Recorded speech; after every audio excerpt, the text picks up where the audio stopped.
نماز ایک اہم فریضہ ہے۔ توحید باری تعالی پر ایمان تیقن کے بعد نماز کی اہمیت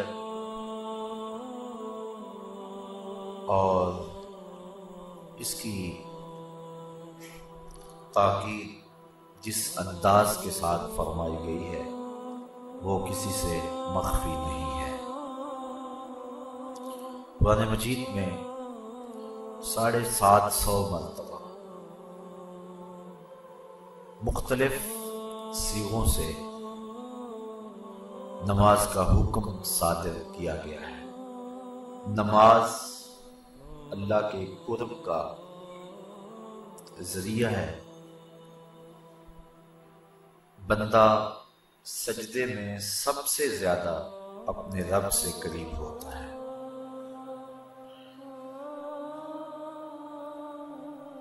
انسان اشرف المخلوقات ہے۔ جتنی بھی مخلوقات کے انداز عبادت ہیں وہ سارے نماز کے اندر جمع کر دیے گئے۔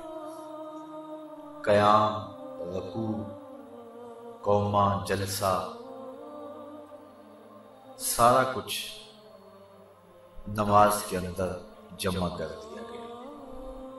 بلکہ ایک روایت میں آتا ہے کہ جب کوئی شخص نماز پڑھنے کے لیے کھڑا ہوتا ہے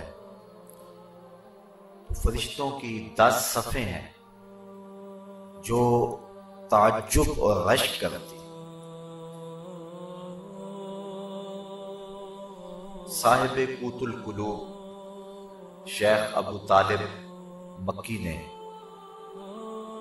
اس کا مفصل تذکرہ فرمایا ہے کہ کچھ فرشتے قیام میں ہیں، کچھ فرشتے قعود میں ہیں، کچھ فرشتے رکوع میں ہیں، کچھ فرشتے سجدے میں ہیں۔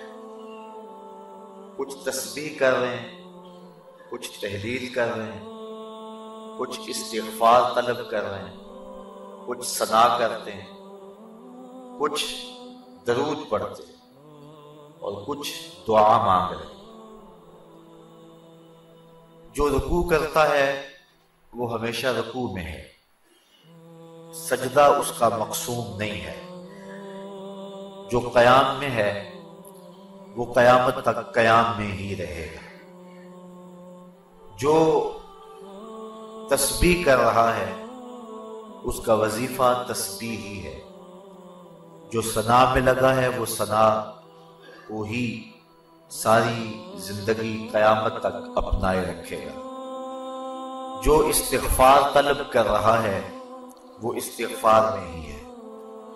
لیکن جب انسان نماز کے لیے کھڑے ہوتے ہیں تو یہ 10 صفیں جو فرشتوں کی ہیں یہ انسان پہ رشک کرتی، اس اعتبار کے کہ جو قیام میں ہے وہ کہتے ہیں کہ میری نماز میں تو صرف قیام ہے، لیکن یہ انسان کتنا خوش نصیب ہے کہ اس کی نماز میں قیام بھی ہے، رکوع بھی ہے، سجدہ بھی ہے، قعود بھی ہے۔ استغفار والے کہتے ہیں کہ میرے پاس صرف استغفار ہے، ثنا والا کہتا ہے کہ میرے پاس صرف ساری زندگی ثنا ہے، لیکن اس کی نماز میں ثنا بھی ہے، اس کی نماز کے اندر استغفار بھی ہے، اس کی نماز کے اندر دعا بھی ہے، اس کی نماز کے اندر درود بھی ہے، اس کی نماز کے اندر سلام بھی ہے۔ تو اس طرح فرشتوں کی جو 10 صفیں ہیں جو مختلف نوعیت کے طرز عبادت میں لگی ہوئی، تو حضرت انسان کی عبادت پر فرشتے بھی رشک کرتے ہیں کہ یہ کتنا اللہ کا مقرب ہے کہ اللہ نے اپنی عبادت کے سارے طریقے اور اپنے کو پکارنے کے سارے انداز ایک انسان کو عطا کر دیے۔ نماز اللہ کے قرب کا سب سے بڑا ذریعہ ہے۔